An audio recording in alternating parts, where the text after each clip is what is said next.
ரிஷபராசி நேயர்களுக்கு இந்த பராபவ தமிழ் புத்தாண்டுங்கிறது ஒரு கலவையான பலன்களையும் பல புதிய படிப்பினைகளையும் புதிய அனுபவங்களையும் தரக்கூடிய ஆண்டாக அமைய போகுது. இந்த பராபவ தமிழ் புத்தாண்டு பலன்களை எப்படி எடுத்திருக்கோம்னா, வருட கிரகங்கள்ல சொல்லக்கூடிய சனி, ராகு, கேது மற்றும் குருவின் சஞ்சாரம் ரிஷபராசினர்களுக்கு என்ன மாதிரியான பலன்களை தருங்கிறத வச்சுதான் இந்த ப்ரொடிக்ஷனை எடுத்திருக்கோம்.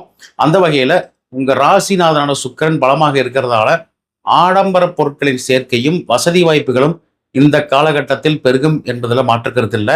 அதே மாதிரி ராகு உங்க ராசிக்கு 10ஆம் இடத்துல, அதாவது கர்மஸ்தானத்தில் சஞ்சரிக்கிறதால தொழில புதிய மாற்றங்களையும் எதிர்பாராத திருப்பங்களையும் சந்திக்கக்கூடிய வாய்ப்புகள் ரிஷபராசினர் கிடைக்கும். கேது பகவான் உங்க ராசிக்கு 4ஆம் இடத்துல இருக்கிறதால தாயாரின் உடல் நலத்தில் கூடுதல் அக்கறை காட்ட வேண்டியது அவசியமா இருக்கு. இந்த வருஷம் உங்க ராசிக்கு லாபஸ்தானமான 11ஆம் இடத்துல சனி பகவான் அமர்ந்திருப்பது ஒரு மிகப்பெரிய வரப்பிரசாதம் சொல்லலாம். நீங்க எடுத்து வைக்கக்கூடிய முயற்சிகள் எல்லாத்திலையும் தொடக்கத்தில் சற்று இழுபறியாக இருந்தாலும் இறுதியில் உங்களுக்கு சாதகமாகவே வெற்றியாக முடியும் சொல்லலாம். பொருளாதார ரீதியா பார்த்தோம்னா இதுவரைக்கும் இருந்த தேக்க நிலைகள் மாறி இனி வரக்கூடிய காலகட்டங்கள்ல பணப்புழக்கம் அதிகரிக்க தொடங்கக்கூடிய வருடமாக அமையும். நீண்ட நாட்களா வசூலாகாம இருந்த வராக்கடன்கள் இந்த ஆண்டு உங்க கைக்கு வந்து சேரும் சொல்லலாம். உத்தியோகத்தில் இருக்கிறவங்களுக்கு புதிய பொறுப்புகள் தேடி வரக்கூடிய வருடமாக இது அமைய போகுது. இதனால உங்க நிர்வாக திறமை வெளிப்படும். மேலதிகாரிகள் உங்கள் ஆலோசனைகளுக்கு மதிப்பளிக்கக்கூடிய வருடமாக இது அமையும். சக ஊழியர்களின் ஒத்துழைப்பு இதுவரைக்கும் இல்லாமல் இருந்ததுன்னா அந்த ஒத்துழைப்பு உங்களுக்கு இனி வரக்கூடிய காலகாலங்களை பக்கபலமா இருக்கும்னு சொல்லலாம். பதவி உயர்வுக்காக காத்திருக்கிறவங்களுக்கு இந்த வருஷம் இனிய செய்தி வந்து சேரும். சொந்த தொழில் செய்கிறவங்களுக்கு தங்கள் வியாபாரத்தை விரிவுபடுத்த திட்டமிட்டு இருந்தீங்கன்னா அதற்கு தேவையான நிதியுதவி தடைகளாக இது வரைக்கும் இருந்திருக்கும். அந்த தடைகள் எல்லாமே அகன்று இனி உங்க தொழிலுக்கு தேவையான நிதியுதவிகள் தடையின்றி கிடைக்கக்கூடிய வருஷம் அது அமைப்போது. இதுவரைக்கும் செய்கிற தொழில இருந்த தடுமாற்றங்கள் மற்றும் தடைகள் எல்லாமே விலகி இனி அற்புதமான தொட்டது தொடங்கக்கூடிய காலகட்டமாக அமைப்போதுன்னு சொல்லலாம். பங்கு சந்தையில லாபம் ஈட்டுவதற்கான வாய்ப்புகள் ரிஷபராசியில பிறந்தவங்களுக்கு அதிகமாக இருக்கு இந்த காலகட்டத்தில். இருந்தாலும் பேராசைப்பட்டு அதிக முதலீடு செய்வதை தவிர்க்கிறது ரொம்ப ரொம்ப முக்கியம். முக்கியமா இன்ட்ராடே ட்ரேடிங் பண்றவங்களாகட்டும் அல்லது கிரிப்டோ கரன்சி ட்ரேடிங் பண்றவங்களாகட்டும் இந்த காலகட்டத்தில் கொஞ்சம் கவனமா செயல்படுறது ரொம்ப ரொம்ப நல்லது. பெருந்தொகையை இந்த மார்க்கெட்டுக்குள்ள செலுத்தும் பொழுது உங்க சுய ஜாதகத்தை அனலைஸ் பண்ணிட்டு அதுக்கப்புறம் உள்ள போறது நல்லது. முக்கியமா ரியல் எஸ்டேட் மற்றும் கட்டுமான துறையில் இருக்கிறவங்களுக்கு இந்த வருஷம் பொற்காலம் அமைய போகுதுன்னு சொல்லலாம். அரசாங்க வழியில கிடைக்க வேண்டிய சலுகைகள் மற்றும் அனுமதிகள் ஏதாவது தடையா இருந்தது அப்படின்னா இனி வரக்கூடிய காலகட்டங்கள்ல அந்த தடைகள்லாம் நீங்கி நீங்க கேட்ட மாதிரியே அனுமதிகள் விரைந்து கிடைக்கிற சூழ்நிலைகளை ஏற்படுத்தி தரும் சனியோட அமைப்பு. குடும்ப வாழ்க்கையை பொறுத்த வரைக்கும் மகிழ்ச்சியும் அமைதியும் நிலவக்கூடிய ஆண்டாக அமையுது. சுபகாரியங்கள் தங்கு தடையின்றி நடைபெறக்கூடிய ஆண்டாக அமையுது. திருமணத்தடையால வருந்திய வரன் கிடைச்சும் திருமணம் நடத்த முடியல அல்லது திருமணம் ஏதோ ஒரு காரணத்துக்காக தட்டி போயிட்டே இருக்கு, நான் 80s கிட்ஸ் 90s கிட்ஸ் இன்னும் கல்யாணம் வாழ்ன்னு சொல்லிட்டு இருக்கிற ரிஷபராசினருக்கு எல்லாமே இந்த காலகட்டத்தில் உங்க மனதிற்கு பிடித்தமான வரன்களும் வாழ்க்கை துணையும் நிச்சயம் அந்த காலகட்டத்தில் அமையும்.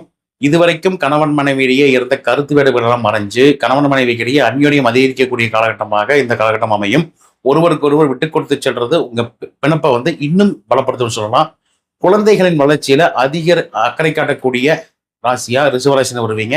உங்க குழந்தைகள் அவர்கள் கல்வி மற்றும் கலைத்திறமை எல்லாமே உங்களுக்கு பெருமை கொடுத்துக்கூடிய அமையும்.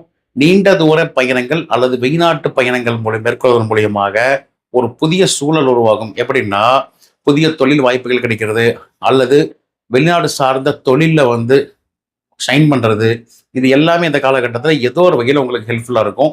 பூர்வீக சொத்துக்கள்ல இருந்து வந்த பிரச்சனைகள் எல்லாமே இனி வரக்கூடிய காலகட்டத்தில் சுமூகமான முடிவுக்கு வரும். பழைய வாகனங்களை மாற்றி புதிய நவீன ரக வாகனங்கள் வாங்கக்கூடிய யோகம் ரிஷபராசினருக்கு இந்த காலகட்டத்தில் நிச்சயம் உண்டாயிருக்கு. அதே மாதிரி நீண்ட நாளா வீடு கட்டணும் அல்லது வந்து ஒரு சைட் வாங்கி போகணும், ஒரு மனை வாங்கி போகணும்னு கனவுல இருந்தது எல்லாமே இந்த ஆண்டு அதை நனவாக்கக்கூடிய அமைப்பை இந்த சனியும் அதே சமயம் ராகுவும் ஏற்படுத்தி தருவாங்க. நண்பர்களுடன் இருந்த மனஸ்தாபங்கள் எல்லாமே மீண்டு பழைய நட்பு மீண்டும் வளரக்கூடிய வாய்ப்புகள் இந்த காலகட்டத்தில் உண்டு. உறவினர்களுக்கு உண்டான கொடுக்கல் வாங்கல் மற்றும் இதுல மட்டும், அதாவது சொந்தக்காரங்க மாமா மச்சான் கேட்டான்னு சொல்லி பணத்தை கொடுக்கல் வாங்குறதுல மட்டும் கொஞ்சம் எச்சரிக்கையா நடக்கிறது நல்லது. ஏன்னா உறவினர்கள் சார்ந்த சில இடங்கள்ல உங்களுக்கு மனசங்கடம் வர்றதுக்கான வாய்ப்புகள் அதிகமா இருக்குங்கிறதுனால பட்டுப்படாமல் இருப்பது நல்லது. உடல் ஆரோக்கியத்துல இது வரைக்கும் இருந்த மந்த நிலை எல்லாமே மாறி புத்துணர்ச்சி பெறக்கூடிய அமைப்பை ஏற்படுத்தும். இருந்தாலும் எந்த ஜோதிடரும் சொல்லாத ஒரு விஷயத்த, ஒரு மறைமுகமான விஷயத்த சொல்லிடுறேன். சனி ரிஷபராசிக்கு 11ஆம் இடத்துல இருக்காரு. அங்க இருந்து தன்னோட 3ஆம் பார்வையா உங்க ராசியவே பார்க்கறதுங்கிறது ரிஷபராசினருக்கு சோம்பேறித்தனம் அதிகமா கொடுத்துரும். இது மட்டும் ப்ராப்ளம் இல்லை. இந்த சோம்பேறித்தனம் வர்றது மட்டும் இல்லாம அசால்ட்னஸ் அதிகமா வரும். ஒரு காரியத்தை எடுத்தோம்னா நாளைக்கு பார்த்துக்கலாம், அப்புறம் பார்த்துக்கலாம், அடுத்த வாரம் பார்த்துக்கலான்ட்டு ஒரு அசால்ட்னஸ் வரும். ஸோ இதையெல்லாம் தவிர்த்தீங்கனாலே இந்த பராபவ வருடம் உங்களுக்கு பல வகையில் நன்மை கொடுக்குன்னு சொல்லலாம். ஸோ இதெல்லாம் தவிர்க்கிறதுக்கு ப்ராப்பரான எக்ஸசைஸ் பண்றது, உங்களை சுறுசுறுப்பாக வச்சுக்கிறதுக்கு என்ன வழின்னு பார்க்கறது நல்லது. அதே சமயம் உணவு பழக்க வழக்கங்கள்ல கட்டுப்பாடு ரொம்ப ரொம்ப அவசியம். இல்லைன்னா தேவையில்லாத உடல் உபாதைகள் ஏற்படுறதுக்கான வாய்ப்பு இருக்கு. குறிப்பா கண் மற்றும் முகம் சார்ந்த சிறு பிரச்சனைகள் வர்றதுக்கான வாய்ப்புகளும் இருக்கு. அதற்கு உடனடியாக மருத்துவ ஆலோசனை பெறுவது சிறந்தது. மாணவர்களை பொறுத்த வரைக்கும் ரிஷபராசியில் பிறந்த மாணவர்களுக்கு கல்வியில அபாரமான முன்னேற்றம் அடையக்கூடிய வருடமாக இது அமையுது. போட்டித் தேர்வுகள் ஏதாவது இருந்ததுன்னா அதில் வெற்றி பெற்று நீங்க விரும்பக்கூடிய துறைகளில் கால் வைக்கக்கூடிய அளவுக்கு இந்த ஆண்டு பல வகையிலும் கிரகநிலை உங்களுக்கு சாதகமா இருக்கு. முக்கியமா ரிஷபராசியில பிறந்தவங்க கலைத்துறையில் இருக்கிறவங்களுக்கு இந்த காலகட்டம் தகுந்த அங்கீகாரமும் புகழும் உங்களை தேடி வரும். சமூகத்துல உங்க பேச்சுக்கு மதிப்பு கண்டிப்பா கூடும்னு சொல்லலாம். கௌரவ பதவிகள் உங்களுக்கு தேடி வரக்கூடிய வாய்ப்பு அதே சமயம் மற்றவர்களால் மதிக்கக்கூடிய பாராட்டக்கூடிய அமைப்பையும் இந்த காலகட்டத்தில் நிச்சயம் ஏற்படுத்தி தரும். அதே சமயம் மற்றவர்களுக்கு ஜாமீன் போடுறத ரிஷபராசியில் பிறந்தவங்க தவிர்த்துக்கிறது நல்லது. இது ஏதோ ஒரு வகையில் உங்க நிம்மதியை குலைச்சிட்டு போயிருங்கிறதால அடுத்தவங்களுக்கு ஜாமீன் போடாமல் இருந்தீங்கனாலே உங்களுக்கு நிம்மதியை காக்கக்கூடிய அமைப்பாக இது இருக்கும். ரகசியமான விஷயங்களை யார்கிட்டையும் பகிர்ந்து கொள்ளாமல் இருக்கிறது உங்கள் எதிரிகளிடமிருந்து உங்களை பாதுகாக்கும்னு சொல்லலாம். எப்பேற்பட்ட எதிர்ப்புகள் வந்தாலும் அதை உங்க புத்திசாலித்தனத்தால முறியடித்து முன்னேறக்கூடிய ஆண்டாக இது அமைப்போது.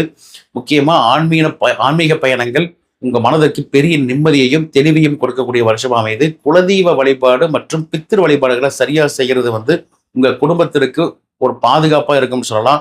முக்கியமா ரிஷபராசினர் பொறுத்த வரைக்கும் உங்க அண்ணன் அல்லது தம்பியோ இல்ல உறவினர்களோ இல்ல நண்பர்களோ உங்களை விட்டு கடந்த காலத்துல பிரிஞ்சிருந்தாங்க அப்படின்னா விலகிச் சென்றவர்கள் உங்கள் அருமை புரிந்து உணர்ந்து மீண்டும் உங்களை தேடி வர்றதுக்கான வாய்ப்புகள் இந்த வருஷம் நிச்சயம் உண்டுன்னு சொல்லலாம். வேலை இல்லாதவர்களுக்கு தகுதியான நல்ல வேலை கிடைக்கக்கூடிய வருஷமா அது அமையுது. பெண்களை பொறுத்த வரைக்கும் ரிஷபராசியில பிறந்த பெண்களுக்கு பொன் பொருள் மற்றும் ஆபரண சேர்க்கைகள் இந்த காலகட்டத்தில் நிச்சயம் உண்டாகும். உங்க கணவருடைய வருமானம் உயருங்கிறதால குடும்பத்துல பொருளாதார நிலை இதுவரைக்கும் இருந்த பிணக்குகள் எல்லாமே சீரா போகும்போது புதிய முயற்சிகள் இறங்கும் போது அனுபவம் வாய்ந்த பெரியவர்களின் ஆலோசனையை கேட்டு செயல்படுறது நல்லது. அவசரப்பட்டு எந்த ஒரு காரியத்தையும் தொடங்க வேண்டாம். பொறுமை உங்களுக்கு வெற்றியை தேடித்தரும் படமாக அமைய போகுது. தேவையற்ற வதந்திகளை பொருட்படுத்தாம உங்களோட டார்கெட் என்னவோ உங்க இலக்கு என்னவோ அதை நோக்கி பயணிக்கிறது நல்லது. ரிஷபராசினர் பொறுத்த வரைக்கும் ஏற்கனவே இருக்கிற கடன் சுமைகள்லாம் குறையுமான்னு கேட்டீங்கன்னா கடன் சுமைகள் படிப்படியாக குறைய தொடங்குங்கிறதால உங்க மனப்பாரம் நிச்சயம் அந்த காலகட்டத்தில் குறையும். வங்கி சேமிப்புகள் உயரக்கூடிய காலகட்டமாக இது அமையுது. வருங்கால தேவைகளுக்காக சரியான முதலீடு செய்ய முடியுமா? வரக்கூடிய பிரச்சனைகள் ஈஸியாக மீண்டும் வந்துடுவீங்க. இந்த ஆண்டு முழுவதுமே உங்க உழைப்புக்கு ஏற்ற அங்கீகாரம் கிடைப்பதோடு மட்டும் இல்லாம சமூகத்துல உங்க தனித்துவம் வெளிப்படுறதுக்கான அமைப்பும் இந்த காலகட்டத்தில் ஏற்படும்.